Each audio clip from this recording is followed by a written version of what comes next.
आम्ही पुरुष आहोत ना, आमच्यासोबत असंच होतं. संसार दोघांचा, पण कामावर पुरुषानेच जायचं. संसार दोघांचा, पण पैसा पुरुषांनीच कमवायचा.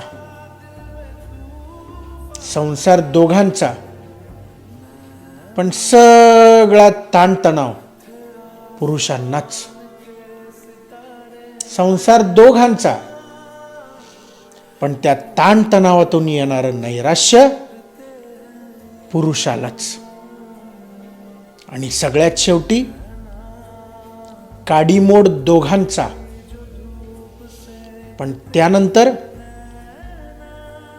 सगळा पैसा बायकांचा.